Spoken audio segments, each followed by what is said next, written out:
Hi team, and welcome to this edition of Market Shapers. I am very excited to be joined by Debbie Carroll Boyce of our Ebby Prosper Salina office. Debbie, thanks for sitting down with us today for a little bit. Oh, you're welcome. Thank you. Well, I was excited about this because we're going to get into some unique things about you that I think no one else in probably the entire state has, and so I'll be excited for the team to kind of learn about that. But I always like to kind of start with maybe telling a little bit about your background, what you did before real estate, and maybe how you got into real estate. Well, I was a teacher and a counselor and a principal for 30 years. I started out as a teacher in Plano ISD, and then I ended up back in my hometown of Frisco, and I worked as a counselor and a principal for 17 years in Frisco ISD. And one of the reasons I never really thought about getting into real estate when I was in education, but my aunt, Dorothy Rolliter, which was, and I believe, the first woman president of the Collin County Association of Realtors, she encouraged me back in the day when I was a teacher, said, get your real estate license and go to work in real estate someday if you want to. Now, I never dreamed that I would, but I did take her advice because I really looked up to her and she was such a great role model. So that's kind of how my direction went that way. What kind of spurred, so when you made that transition from being in education and a principal to actually going full-time into real estate, what was happening right then that kind of spurred that transition? Well, I had 30 years in education, and I loved it. It was just the most wonderful career. I was so blessed, and I had so many good leaders that I worked under and just so many wonderful opportunities. But I had a family change. My mother and my dad became ill and weren't feeling good, and I had 31 years in. Yeah. So I really gave it a lot of thought, and I thought, you know, maybe this is the time for me to retire. Well, it just so happened that I had a parent that was a realtor, and he said, Debbie, you cannot not work. He said, if you'll come to work with me, you can be a realtor. And I said, a realtor? I can do that? Oh, I said, I could never do that. And he said, yes, you can. You can do that. And we probably have real estate agents who are thinking, I could never be a principal. Like that sounds so daunting. So, yeah. But his name is Marvin Jolly. And I really do appreciate Marvin because he was a mentor to me and really trained me well, and I just loved working for him. Yeah. But then my life changed again, and I worked for that company for about 2 or 3 years, and so I moved, and I had the opportunity to come to Ebby Halliday because I met Betty Misco. And Betty was an inspiration to me, and she invited me in for an interview, and I sat down with her, and I thought, this is a wonderful professional company. It's time to make a change. Yeah. So that's how that happened. Right. And so I've been 13 years now in real estate. I was 30 years an educator and 13 years in real estate full-time. Yeah. And to build 2 amazing careers in 2 different industries is very inspirational, I think, to a lot of people. Thank you. It's always interesting, you know, there's anecdotally you hear about how many, you know, folks in the education industry end up transitioning into real estate. What do you think is that draw there, or the parallels between 2 industries that maybe appear different on the surface, but there's actually some similarities there maybe? Well, you know, I think what I've learned from being an educator and a teacher was, you know, it was kind of like there's a quote, and I don't know if I can remember who said it, but it said one of the most important ingredient to becoming successful at whatever you do is knowing how to get along with others. And I think as teachers, we have to learn and we have to know how to get along with many different types of people, students. You know, you can't put your kids in a box. They're all a little different, just like your clients. Yeah.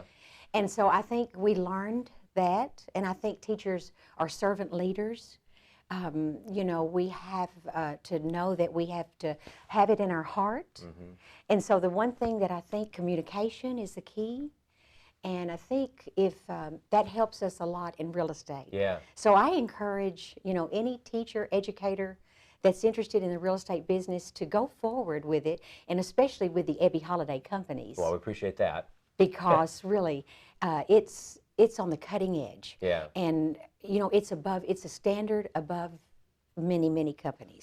And, you know, I get so excited when I'm working a transaction with an Ebby Halliday realtor because the professionalism is amazing. Yeah. And the training is outstanding. Right. And so I'm just very grateful to be here. you know. Well, and I think what's neat there is that even for our agents and aspiring agents that don't have that background in education, you can still take those lessons to heart, because you're right, no deal is the same. And oftentimes what we are doing with our clients throughout the process is educating them, because That is true. we take it for granted that we do this every day, and that That this is is a true. once a decade typically opportunity for them to buy or sell a house. And That so is they do true. have to be educated. And so approaching it from that mindset of I'm educating them, I'm not just rushing them through a transaction, I think is really where you Very form those important. relationships You with know, them. that's very important. And that's something that I point out that I've learned over time, and learned by a lot of mistakes. You know, nothing is, I'm No. not Yeah. perfect at Yeah. all, but, you know, never assume anything when you sit down with a client. Just like when you're a teacher, I would tell the teachers, never assume that they know this. Mm-hmm. Make sure they know this. And, you know, so that we're always educating. That is a very good point. Yeah. And because, you know, they really, for many people, even if they've lived in a home for 10, 27 years, they've never sold a home in a long time. Right. And this market has changed. Yeah. And so we have to just stay on top of things and really be good listeners. Yeah. Well, and I think, like to equate it to students as well too, is that when you look at our clients, we have students, everyone learns in a different way too, so you have to find out very true. what their motivations are. Some people learn very readily, some people are a little more stubborn about it. I can look at my own kids and I know one just absorbs everything, that is presented to them, and my son's more like, you're going to have to really force that into Exactly. me, And we have clients like that too. We do, Yeah. and we do, and so that goes back to that success of knowing how to get along with a lot of different people. Yeah.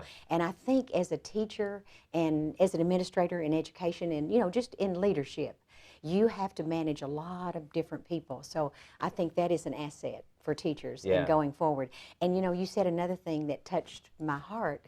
And you have to have your heart in the business and your business in the heart. Mm-hmm. And if you don't love or like what you're doing, you really shouldn't do it. Yeah. Because this is same with real estate. I love it. Yeah. I love it. Shows. Yeah. And the reason I do is because I feel that transition from serving and helping others in education, that I can serve you and I can help you. Because when I'm showing you a house or listing a house, I really take it seriously. Yeah. And I really feel like that you're trusting in me to be loyal to you, to be honest with you. And so I really value my business on working by referral. Yeah. So hopefully you would refer me to the next Yeah. person because you could trust me. Yeah. And I was loyal and I did serve you. So I try to use that servant leadership that Yeah. we've learned in education. Yeah. Well, and I think building your business in that way too is that, the ones that I think people that struggle the most sometimes is that they're always chasing the next transaction and chasing an internet lead or whatever it might be. And it's not to say that you can't get business that way, but when you do a great job and you are loyal and you become more than just a real estate agent to that person you're working with, they are the ones that then go up and they rave about you to friends and family members, and you build that referral business. That is so true. And I think if you just keep that in mind, I know about this time of year, a lot of us start thinking, oh no, Yeah. the year's coming to an end, and Yeah. what is my next year going to hold? Yeah. What am I? Because in real estate, every year you hit the reset You button. do. Yeah. Yeah. And so that's kind of scary, So you have to just remember that, there's peaks and valleys. Right. There's peaks and valleys. Yeah. And it's not always great. It's not always easy. But you just ride. I tell people that I'm working with, I said, we just ride the tide. Yeah. And sometimes, be steady. There's a lot to be said for being steady. Yeah.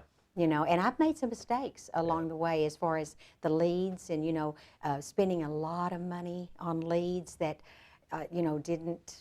didn't help me that much. Yeah, and when you say steady, I think the thing that I think is really interesting there is that I think when there are those peaks and valleys, but as in your career, you can really hit those, is you find yourself when you're, like say, busy, you stop doing the activities that created you to That be is busy, true. and then you find yourself in that valley again and stuff. That And is so true. I think the way you said it, being steady, so no matter what's going on as far as how many deals you may have, how many people you may be working with at the time, being steady in your activities is what keeps that kind of going, that momentum going as well. It sure does. It It keeps sure you from maybe does. doing this as much. It sure does. Yeah. And, the other thing that I would advise other realtors that, to do that may be coming in as teachers or new realtors, just, stay on top of your relationships and build those along the way sincerely. Yeah. Sincerely. Yeah. And, and you'll get sometimes you get hurt along the way because you think, my best friend Right. didn't list their house with me. Why not?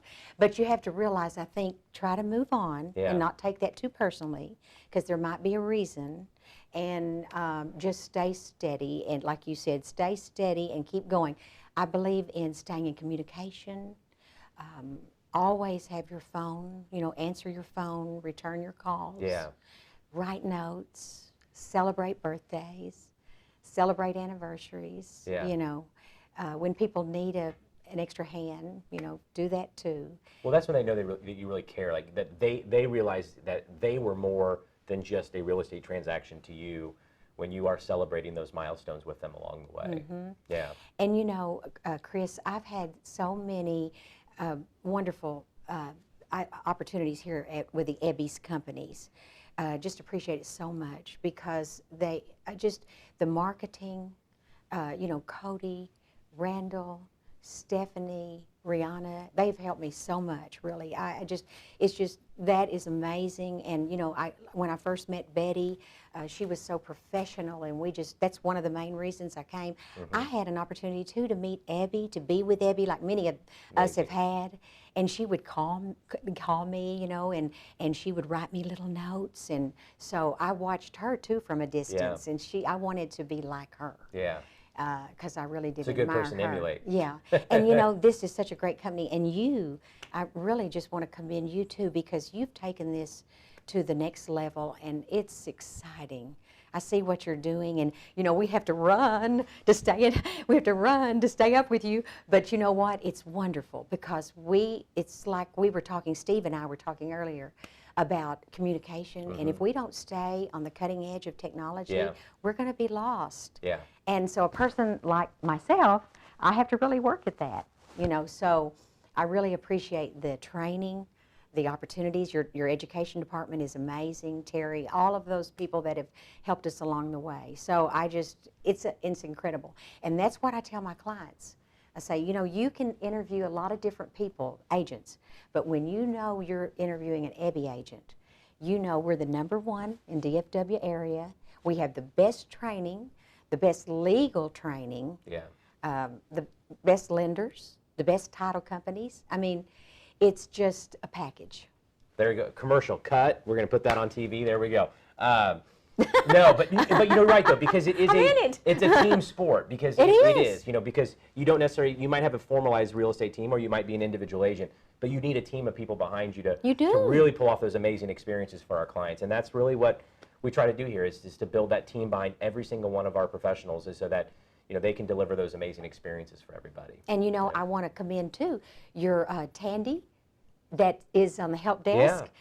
There has not been a time since I've been with Ebby since '09 that I have not called in and asked her for help, that she's been so kind. Yeah. And that means everything. Yeah, because we've all done that. We've all called somewhere for help, some other business, been desperate, and then had an experience where it just wasn't great. That is right. And then it reflects poorly on that business. So I just really appreciate it. That's awesome. I don't want to leave anybody out, because I'm so thankful for so many. Well, no, I appreciate that, and you're on the forefront out there, and working with the people and making those deals happen. And all the people here, they absolutely do care. Their whole mission is to help you with your clients as well too. And so I know they'll take that very kindly. Thank you, Chris. And I tell you what, I want to say this. I'm so honored when I got the call that you were going to invite me today, or I was invited. I just said, me? Of course you. Why me? Of course because you. I know you have so many outstanding agents, and I mean that. From being from the Frisco office, I've learned so much, and we work together in the computer room together, learning together, working together, and then having the opportunity to go with Kathy Skinner at the Prosper office, Salina office. She is an amazing manager. Now, she's got her heart in the business. Yeah. And she will be there for you, help you, guide you. She's a wonderful, wonderful manager, broker of the office. And you're right, heart is what she leads with, for sure. She really does. Well, and you bring up, one of the things I want to talk to you about is because you are 5th generation, not just Texan, because that would be impressive, but 5th generation Frisco. So talk to us a little bit about what Frisco was like when you were growing up, and to where it is now a little bit. Well, you know what? It was wonderful. Yeah. I wished everyone could have had that opportunity growing up that I did. it changed my life. Yeah. Frisco was very small. It was probably, I think when I graduated from high school, there were 40 in my graduating class, and maybe 2,000 to 3,000 in the town at that time. Yeah. Now, if you want me to tell you what year that was, I will, but I'd rather not. We're good. Yeah. But it was wonderful because everybody knew everybody. We drove down the street and waved. Yeah. And then, if you didn't wave, that was when when you came to Dallas and you were waving, people were like, weird. What is wrong with that person? But everybody was friendly, and everybody knew everybody, and so we couldn't talk about anybody because everybody was married to somebody that knew somebody. Yeah. So everybody was related. Yeah. But it was wonderful. Schools, everything centered around the sports in the school. Yeah. And everything centered around. We did have a band, and so it was just wonderful. Yeah. Because I knew the families, my parents, and that's probably what kept me out of trouble, was that my parents knew everywhere I went. And if I did anything, there would be a phone call. Yeah. So over time, like what was some of the initial sparks that turned Frisco into this town of 3,000 to where now it's one of the fastest growing suburban cities in the entire country, whereas Frisco, Prosper, Salina, McKinney, kind of all of our northern suburbs. Like what do you think kind of was the catalyst for that growth that we've seen? The people that led the town. The people were amazing. Yeah. I think back, and I tell many people this, I call them the forefathers, the farmers, the people that, worked hard, Right. hard workers. They were all just quality, good people. Yeah. And when you have those generations, that started Frisco, that came and farmed the land and brought there and sharecropped and came and developed the land and had their children working on the farms together, it was just a great group of people. Yeah. And the leadership was great. The city council, was wonderful. And there was a vision. Yes, there it was had to a be probably vision. very visionary. Yeah. Very. Yeah. Very. And, I look back and I think, wow, how did they do that? But I think it's also been very blessed. Yeah. I think it's just been blessed. And, they would tell us back in the day that Preston Road was the golden corridor. And you know what? It really is the golden corridor because everything going north, has been golden. Yeah. The schools were great, too. Yeah. Even though I didn't get the education that some people received, I was able to get an education and go to college because my parents never had the opportunity to go to college. Right. So we worked hard. They worked hard, good people, to make opportunities for us. And we had good teachers, great teachers, small class sizes. So, Frisco's just really been blessed. Plano was the same way. Chris, I was thinking driving here today, I thought I didn't realize what a wonderful opportunity I had watching Plano grow, being a teacher. Mm-hmm. It was a small town, 10 years there, then Frisco, boom. Yeah. And then now. Watching Prosper, Salina. Yeah. Yeah. So isn't that exciting? I think everyone's following you. I think so. I think that's what's happening. Wonder if they want me to go back. No. Well, Debbie, this was wonderful you. to sit down with you, and thank you for you. sharing your background. I think it's going to be really helpful for people to really make those connections between that education going into real estate. Even if that wasn't their path, I think there's a lot of lessons there. And then I was just fascinated about the growth of Frisco over the years and meeting someone who's a fifth generation Frisco. Your ancestors must have literally been like the founders of the town to be fifth generation. A lot of so yeah. Well, I really appreciate you sitting down thank with you us. so much. And I know a lot of people get a lot out of this. So thank you. Everyone, thank you for tuning in this edition of Market Shapers. We appreciate it.